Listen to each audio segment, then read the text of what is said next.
gusto verlos después de unos días que tuvimos que salir para visitar a la familia allá en la tierra de mi esposa. Gracias a Dios, porque pues siempre confiamos en las oraciones también de la iglesia, las oraciones de los hermanos, y pues Dios ha sido bueno con nosotros de muchas maneras.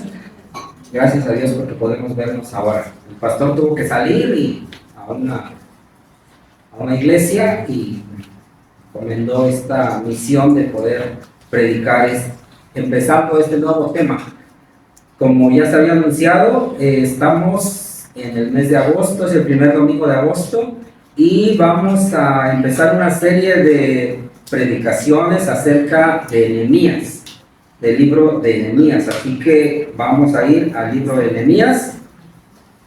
Hay mucha enseñanza en este libro del Antiguo Testamento, y también lo vamos a estar relacionando con la familia, con la iglesia. Toda la palabra de Dios no queda limitada, ¿verdad? La palabra de Dios se aplica de manera general a nuestra vida. El pastor ha querido que le demos el énfasis a la familia, pero se puede aplicar a la iglesia, se puede aplicar a nuestra propia vida de forma personal. Así que vamos a leer estos 11 versículos del primer capítulo de Nehemías.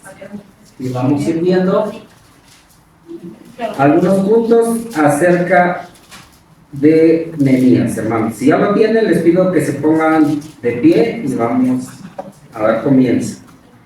Vamos a leer todo el capítulo. Capítulo 1. ¿Sí, hermanos?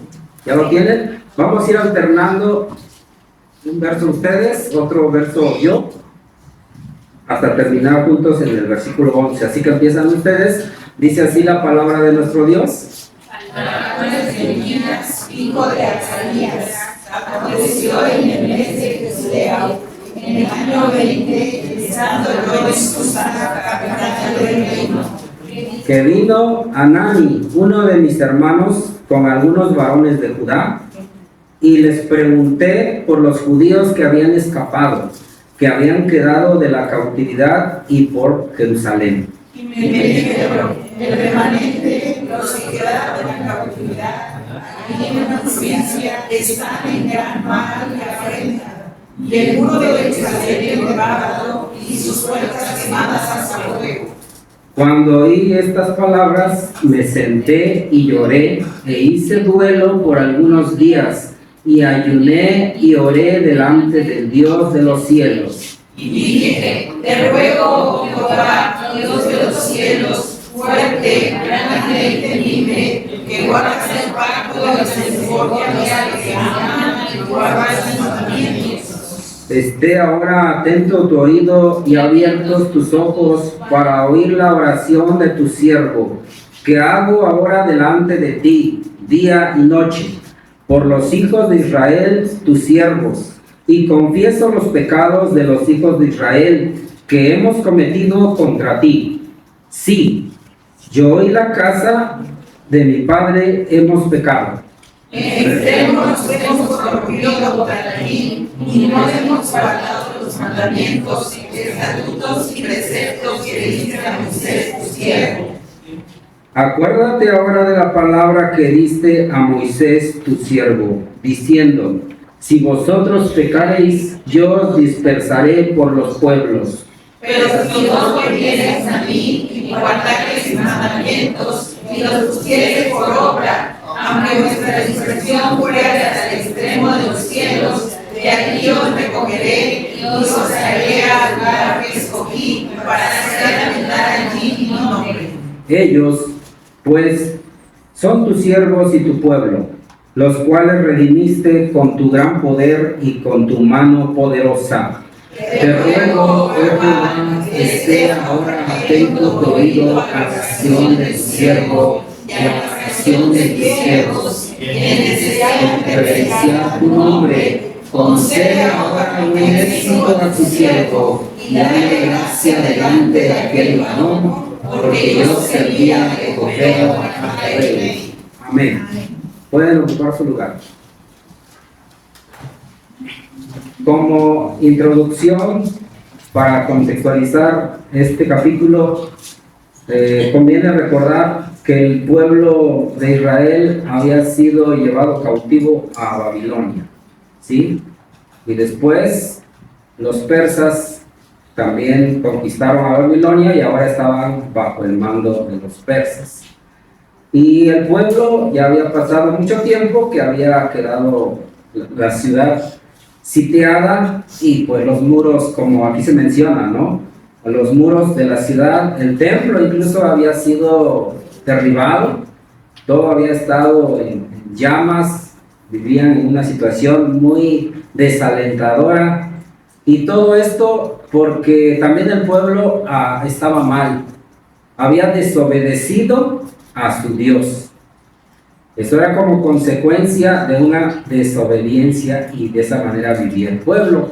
Antes había ya, antes de Nehemías, porque Nehemías sí hizo un viaje para, Dios le permite al final regresar a Israel, a Jerusalén, para reconstruir los muros. Antes de eso ya habían reconstruido el templo con Esdras, porque esto viene desde Esdras. De hecho, el primer personaje que hizo el primer viaje de donde estaban cautivos hacia Jerusalén fue Zorobabel. Ese fue el primer viaje. El segundo viaje fue con Esdras. Algunos que ayudaron a Esdras a reconstruir el templo, que lo lograron. Intentaron hacer algo más y no pudieron, porque siempre se había levantado oposición. Como cuando la obra del Señor empieza a crecer, el enemigo siempre quiere, ¿verdad?, impedir o pone obstáculos para que la obra del Señor se lleve a cabo. Pero el Señor pues sabe su tiempo, sabe su momento y sabe cómo quitar todos esos obstáculos. Dice la palabra que Jesucristo vino para deshacer las obras del diablo, del maligno. Así que eso lo creemos y así es como es. Y en este tercer viaje, que más adelante lo van a estudiar de manera ya más completa, es cuando Nehemías, que servía en este tiempo de copero al rey, le permite viajar y poder reconstruir. Pero vivían en una situación muy desalentadora, porque imagínense, los muros de la ciudad, que era bastante grande, pues estaban derribados. Ellos ya habían reconstruido ese templo, pero lo poquito que lograban, tenían ese temor, vivían en temor de que los enemigos, que eran muchos, pudieran venir y otra vez hacerles daño, tanto a la parte de los edificios como también a sus familias. Por eso más adelante, en el verso de Nehemías les dice, en capítulo 4, verso 14, les dice: después miré y me levanté y dije a los nobles y a los oficiales y al resto del pueblo: no temáis delante de ellos, acordaos del Señor grande y temible. Ahí ya les está hablando Nehemías al pueblo cuando ya va para Jerusalén, cuando ya estaba en Jerusalén. Y pelead por vuestros hermanos. Está alentando a que tienen que dar la pelea por vuestros hijos y por vuestras hijas, por vuestras mujeres y por vuestras casas, es decir, por la seguridad de su familia. Porque el muro, como les acabo de decir, reconstruir el muro implicaba una seguridad, ¿sí? Además de que también una confianza en Dios. Así que lo que este líder hizo para su pueblo fue algo maravilloso. Y podemos aprender varias cosas, podemos aprender muchos puntos o varios puntos aquí, los cuales vamos a ir viendo en este capítulo 1.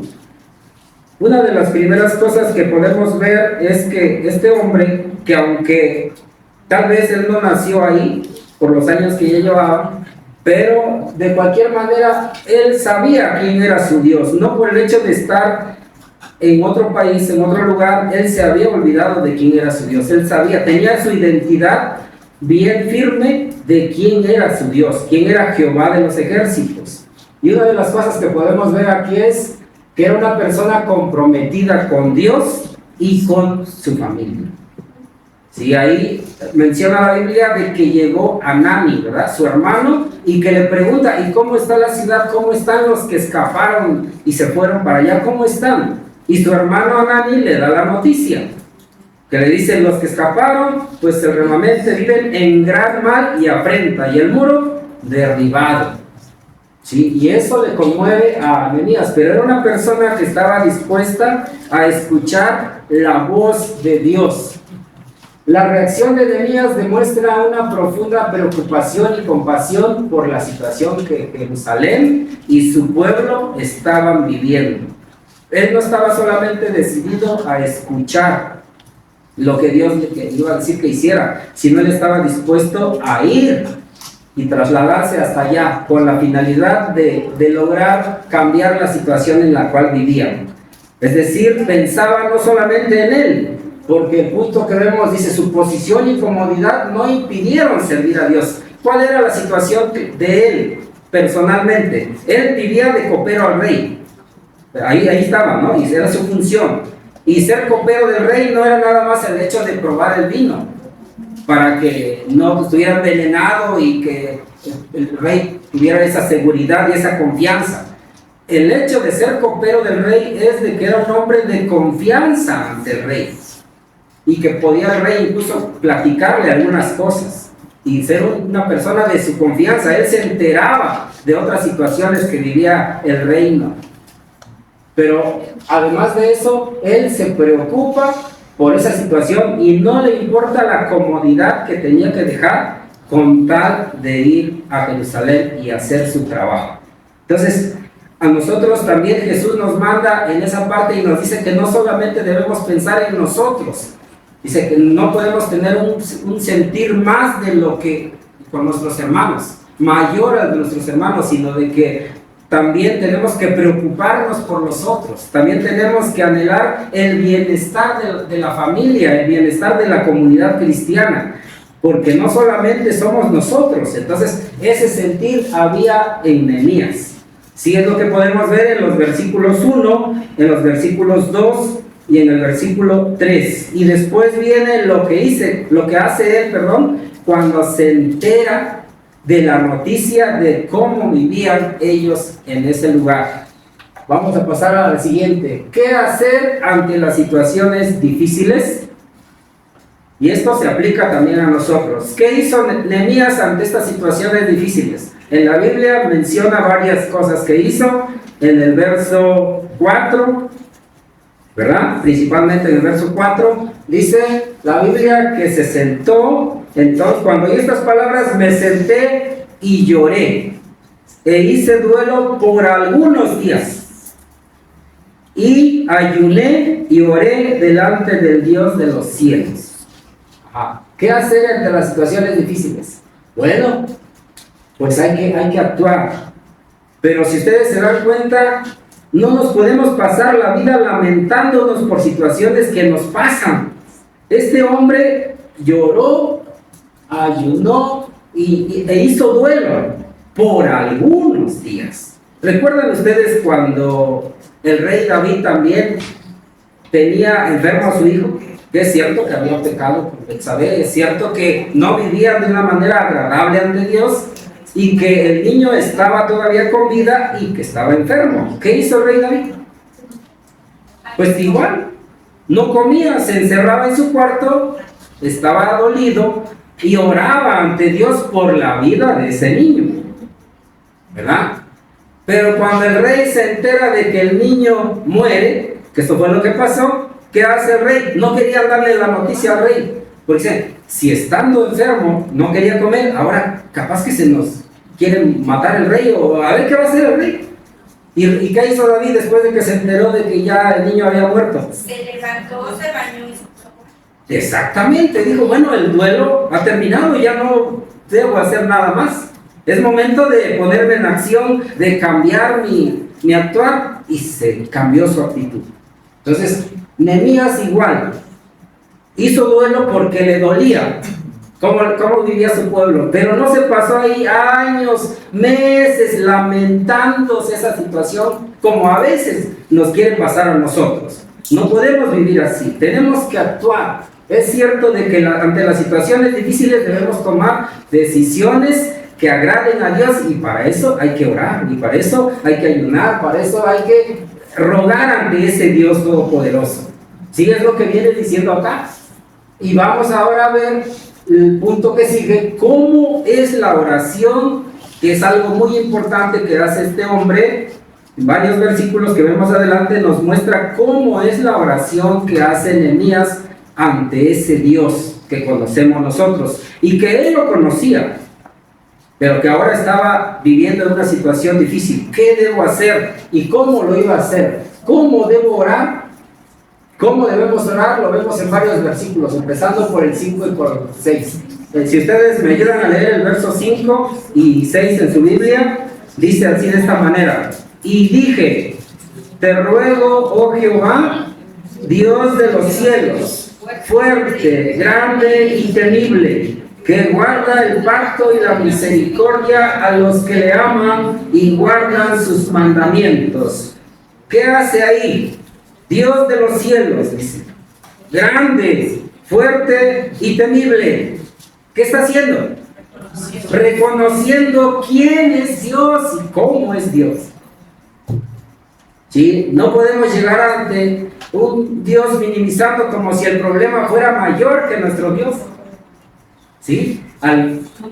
Por el contrario, tenemos que ir diciéndole a esa situación, diciéndole a ese problema, a esa situación adversa que estés pasando, que Dios es mucho mayor a lo que tú vas a enfrentar o a lo que estás enfrentando. Porque a veces como que maximizamos el problema, maximizamos la situación, y es que se ve oscuro, lo veo por este lado y lo veo y no encuentro la salida.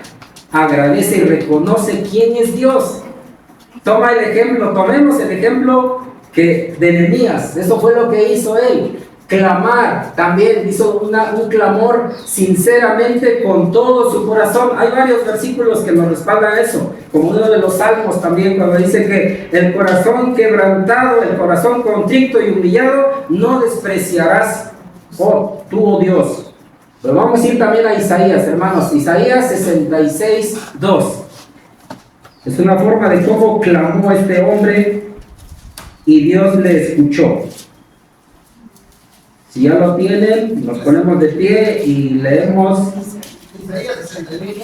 Isaías 66, casi al final, 2.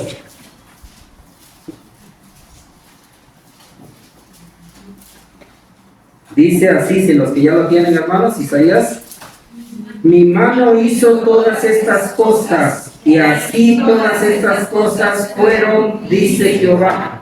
Pero miraré a aquel que es pobre y humilde de espíritu y que tiembla a mi palabra. ¿A quién mirará Dios? Al que es pobre en espíritu, como dijo Jesús. Pueden tomar su lugar. En las bienaventuranzas, ¿cuál es la primera bienaventuranza? A ver quién me la dice. Bienaventurados los pobres en espíritu, porque de ellos el reino de los cielos. Dios quiere que tengamos un corazón humilde, un corazón sensible ante Él, y que sintamos la necesidad de acudir a Él en humildad. Eso es lo que Dios le agrada, y este hombre tenía esa compasión, sentía esa necesidad de ir a su Dios en esa forma. Por eso dice el versículo: pero miraré a este que es pobre y humilde de espíritu y que tiembla a mi palabra.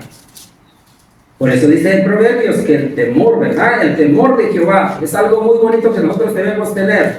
El temor hacia Dios. Ese temor no es de que no me voy a acercar a Dios, sino que debo ir a Él reconociendo quién es, pero sabiendo de que Él me va a ayudar y Él me puede ayudar. Y yo confiado en sus promesas. Entonces, eso es lo que sabía. Esa era la forma como nos enseña Nehemías que tenemos nosotros que orar, hermanos. Otro punto más: confesión y arrepentimiento de los pecados. Dice en el verso 6, ahora leemos el verso 6, si me ayudan, en la Biblia, juntos. Esté ahora atento tu oído y abiertos tus ojos para oír la oración de tu siervo que hago ahora delante de ti día y noche. y por los hijos de Israel, tus siervos. Y confieso los pecados de los hijos de Israel que hemos cometido contra ti. Sí, yo y la casa de mi padre hemos pecado. Cuando vamos a Dios tenemos que ir arrepentidos de nuestros pecados, de nuestras faltas. Y como decíamos hace rato, no podemos decir, esta semana no pequé, esta semana no le falté a Dios, no pasó un mal pensamiento por mi mente. No, hermanos, siempre como humanos sabemos que fallamos y Dios lo sabe. Entonces, Él nos dice, el pueblo que se extravió y el pueblo que falló y el pueblo que vivió en desobediencia allá en Israel, Él es el culpable. Dice, hemos fallado. Usa esa palabra, Nehemías, dice, hemos fallado, hemos cometido contra ti. Debemos reconocer, confieso los pecados de Israel que hemos cometido contra ti. Sí, yo y la casa de mi padre hemos pecado. Sí, hermanos, es importante reconocer esa situación de nuestra falta. Tenemos un ejemplo en Job 1:5. ¿Alguien sabe qué hacía Job? Dice la Biblia que Job era un hombre justo, perfecto delante de Dios. Vamos a buscar Job 1:5. Al inicio nada más de Job. Ahí es poquito lo que vamos a leer. Job 1:5. Juntos, hermanos, juntos. ¿Qué dice? Y acontecía que habiendo pasado en turno los días del convite, Job enviaba y los santificaba y se levantaba de mañana y ofrecía holocaustos, porque decía Job, quizá habrán pecado mis hijos y habrán blasfemado contra Dios. Corazones, de esta manera hacía todos los días. ¿Qué hacía Job? Ofrecía ofrendas de holocausto para pedir perdón a Dios por sus hijos, por él y por sus hijos, porque sabía que fallaban los hijos. Es una manera de reconocer que pues Dios es santo, que Dios vive en santidad, que Dios tiene santidad y que nosotros como seres humanos fallamos. Job lo hacía porque pues él era muy rico, era un hombre muy rico, tenía muchas ovejas, tenía 7,000 ovejas, 3,000 camellos, 500 yuntas, no le faltaba, pero era un hombre pobre en espíritu, como dice la palabra, y eso agradaba a Dios. Eso agradaba a Dios. Entonces, Dios eso le gusta, que haya confesión de pecado. Siempre que vamos a Él, Señor, reconozco que te fallaba. Hice esto, tuve este mal pensamiento, actué mal de esta manera, te ruego perdón. Y si también ofendimos a alguna persona, el esposo, la esposa, los hijos, a alguien, algún hermano, ir a pedirle perdón. De esa manera estamos asegurando que nuestra oración sea escuchada y sea contestada. Eso es lo que hacía este hombre. Nos da un ejemplo muy bonito de cómo tenemos que orar delante de Dios. Hay más todavía. Hay algo más antes de cambiar de versículo. Dice en el verso que leímos que hago ahora delante de ti de día y de noche. ¿Verdad? Leemos en la Biblia que Daniel oraba 3 veces, por lo menos. Lo que la Biblia nos cuenta. Yo creo que a lo mejor había ocasiones en que oraba más, dependiendo de las circunstancias. Nehemías dice, yo oraré a ti de día y de noche. Y él oró, él estaba aquí, el primer verso nos dice que aconteció en el mes de Quisleu, que era en el otoño. Y la respuesta cuando se presenta ante el rey Artajerjes fue hasta primavera. Los que conocen más o menos del calendario hebreo mencionan de que fueron aproximadamente 4 meses de oración antes de que Nehemías se presentara e hiciera su petición delante del rey. No fue al día siguiente que ya llegó y le dijo, pues estoy triste, Señor, y ahora te pido que me des permiso para ir allá a mi tierra a reconstruir los muros. No, pasaron aproximadamente 4 meses y él oraba incesablemente de día y de noche. ¿Cuántas veces ha orado usted por alguna situación difícil que se presenta en su familia, en su casa?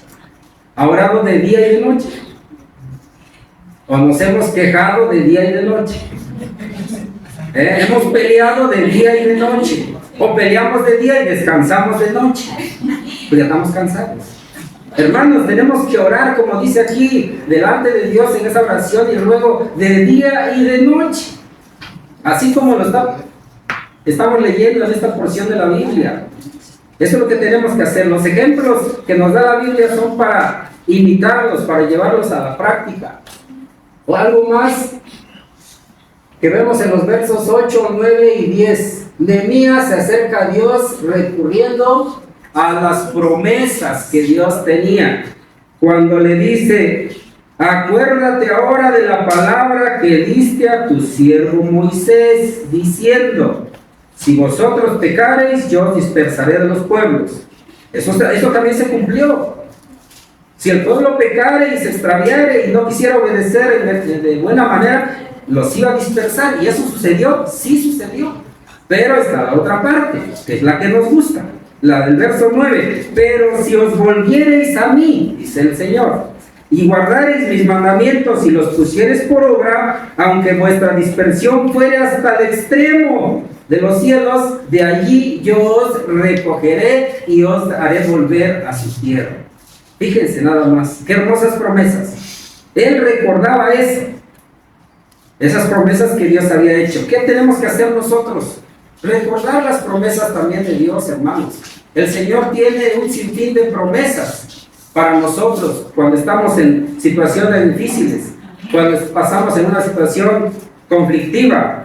Tenemos promesas de la presencia continua de Dios, como lo vemos allá en Mateo 28:20, cuando Dios promete estar con nosotros todos los días hasta el fin, ¿verdad? Todos los días. Esa es una promesa, echa mano de esos versículos, hermano.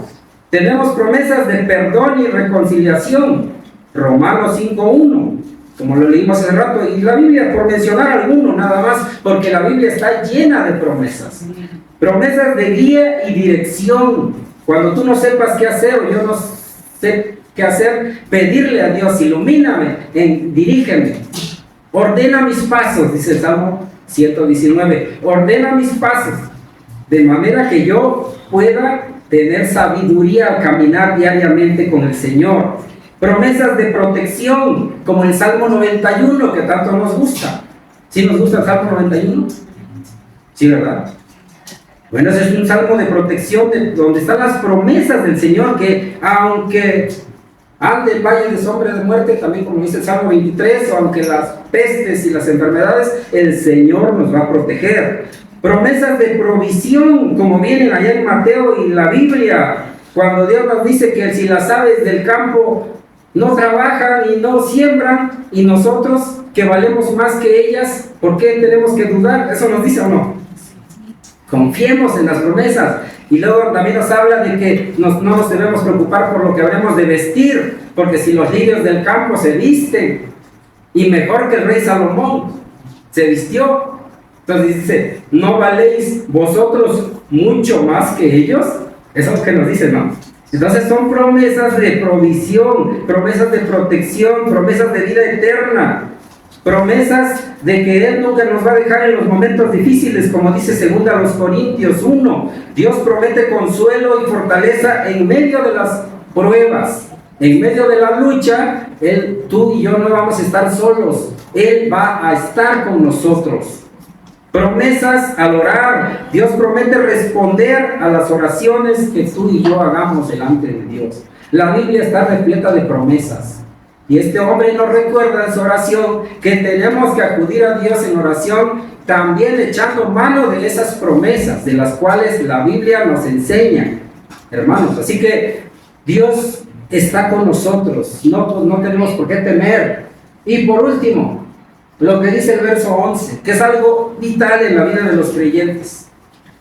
Porque no solamente se trata de pedir, no solamente se trata de dame, Señor, sino también nosotros tenemos que hacer la parte que nos corresponde. ¿Qué dice el verso 11? Bueno, ahorita lo leemos. Orar con un corazón dispuesto a hacer lo que Dios quiere que hagas. Este hombre estaba dispuesto. Ahí lo vamos a ver. Vamos a leer con calma el verso 11 y así ya casi terminamos. El verso 11, fíjense lo que dice. Te ruego, oh Jehová, que esté atento, ahora atento tu oído a la oración de tus siervos. De tus siervos, quienes desean reverenciar tu nombre.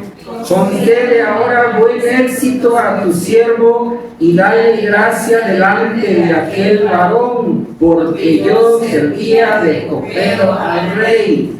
Dice aquí, concede ahora buen éxito a tu siervo. Él estaba dispuesto a presentarse delante del rey al que servía.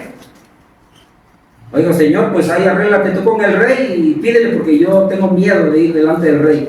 Tú arréglate con el rey y nada más dame la respuesta. O manda a otro. Yo no quiero ir. Yo sé que tú ya me lamenté de cómo vive Jerusalén. Tus muros están destruidos. Pero ¿sabes qué? Tú, a ver cómo le haces. Mandas a otro. O los que están ahí que reconstruyan. Ya viven ahí, pues que lo hagan. No dijo eso. Él dijo, yo estoy dispuesto a ir. Entonces Dios quiere que estemos dispuestos a avanzar. ¿Sí? Si usted y yo oramos para que los vecinos de aquí reciban el evangelio, tenemos que estar dispuestos cuando el pastor nos llama. Porque podemos orar muy bonito, hermanos. Y si cuando el pastor hace el llamado no venimos, ¿qué quiere decir eso? ¿Qué quiere decir eso? Que no estamos dispuestos a ir. Y Dios lo sabe, porque Dios lo conoce todo. Este hombre estaba dispuesto a ir. Y hacer ese trabajo que él hizo no fue algo pequeño. Lo que estamos haciendo, cuánto tiempo nos ha llevado aquí en la iglesia, es algo bastante de tiempo, ¿no? Desde hace más de un año. Y no hemos terminado y parece que vamos lentos y ahí vamos, pero no nos adelantamos. Lo que hizo Nehemías, lo hizo aproximadamente en 52 días. Y oró casi 4 meses, más o menos. Oró, pero accionó para que eso se hiciera de manera rápida. Y lo hizo, pero no lo hizo él solo. Todos los que estaban allá y los que se fueron con él, los puso a trabajar en el muro y en la reconstrucción de las puertas, las 12 puertas, porque eran 12 tribus de Israel. En cada puerta puso una familia, otra familia, otra familia. Y fue un gran líder porque él distribuyó, organizó, planificó el trabajo. Y eso es lo que tenemos que hacer nosotros como líderes en la familia también.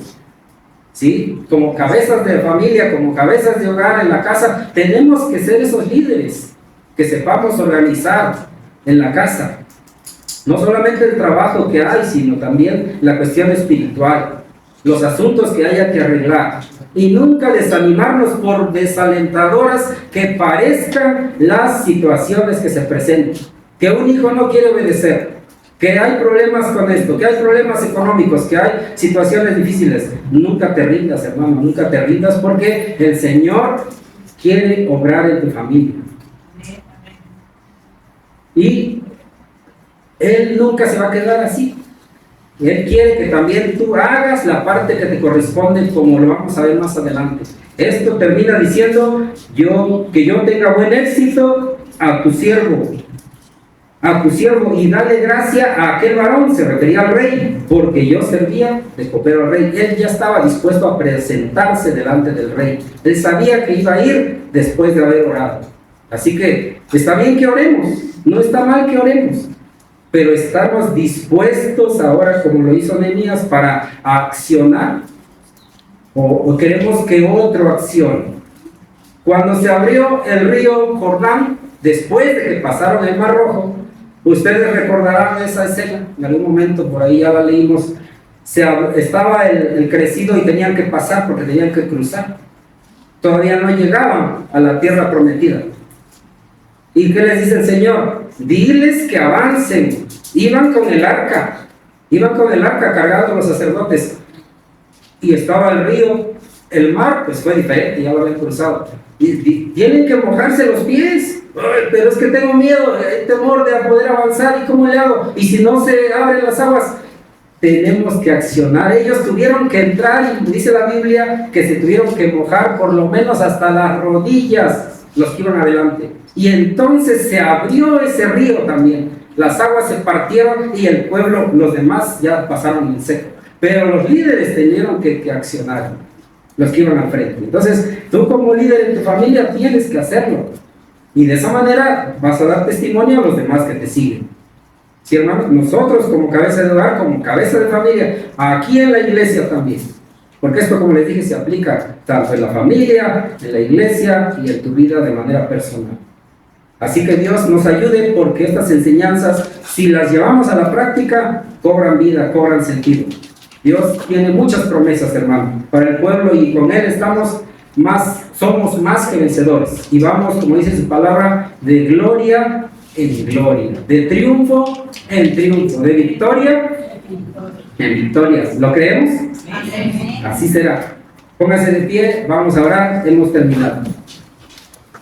Que Dios le ayude. Si usted tiene que confesar, no solamente lo puede hacer aquí, lo puede hacer en su casa. Recuerde, puede encerrarse en su cuarto y orar más íntimamente con el Señor. Vamos a orar. Dios, te damos gracias porque en tu palabra podemos encontrar este gran ejemplo de este varón llamado Nehemías, que nos deja una enseñanza muy hermosa acerca de cómo él estaba comprometido contigo y que no fue desobediente, no fue rebelde ante la situación que se enfrentaba su pueblo. Ante esa necesidad, él vio que era necesario acudir y hacer algo por el pueblo, y tú le bendeciste de muchas maneras, pero él estuvo dispuesto a hacer la parte que le tocaba. Aun cuando se levantaron enemigos y su vida también estuvo en peligro, pero él nunca claudicó en ese trabajo, en esa obra que tú le habías llamado a servirte.